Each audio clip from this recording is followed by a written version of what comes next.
Hi folks, I've been joined by David Poole here from smaXtec, and David's just going to tell me a wee bit more about the company.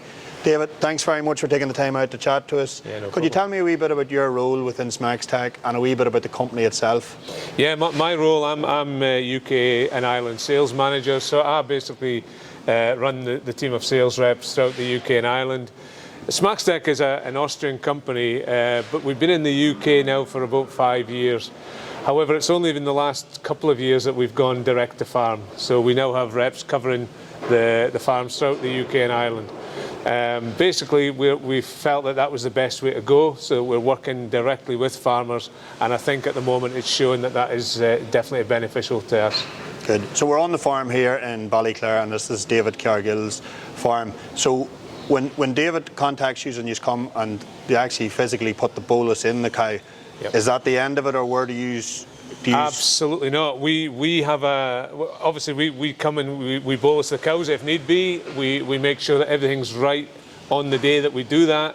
However, after that we have a very robust customer support team who will work with the farmer after the boluses are installed to train to what we call onboarding. So they're actually talking to the farmer on a very regular basis, letting him know what's happening with the cows, making sure he understands the app and the computer system so that there's no worries for him at all. We take away all the strain from him because he's basically then led by the hand through the first 8 weeks to let him know exactly what's happening.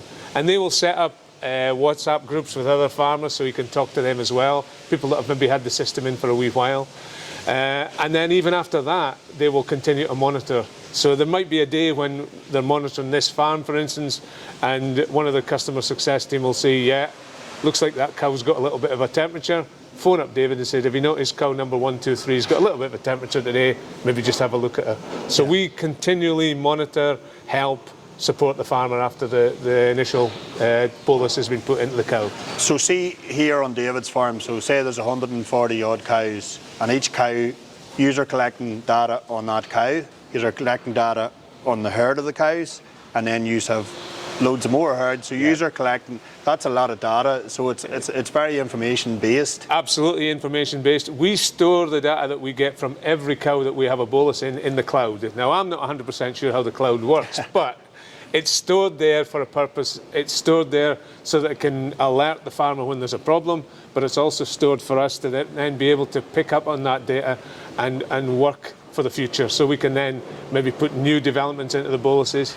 And that's something that can happen, and it's something that has happened, where a bolus is inside the cow, but it's upgraded remotely so that we can move on with new developments as the years go on. What's the life expectancy of the bolus? We look to have the bolus itself has a battery life of about 5 to 6 years. Okay. If the cow is milking longer than that and the battery runs out, we will guarantee a bolus for the life of the cow. So that bolus runs out, we will put another one in free of charge for the farmer. So the bolus is collecting the information and it's sending it to the receiver? It sends to the receiver on the farm. The receiver then sends all that information of every cow to the cloud. To the cloud. Where it's stored there. And we're not going to work out what the cloud does? I don't even know what that does, but it obviously does a good job. But it's a fantastic system, and it's great to hear the farmers' feedback on it. And as you say, farmers telling farmers is the best feedback. That's very powerful. Brilliant as far stuff. as we're concerned, yeah, very powerful. Well, look, David, thank you very much for your time. Really appreciate it, and thanks very much for watching, folks.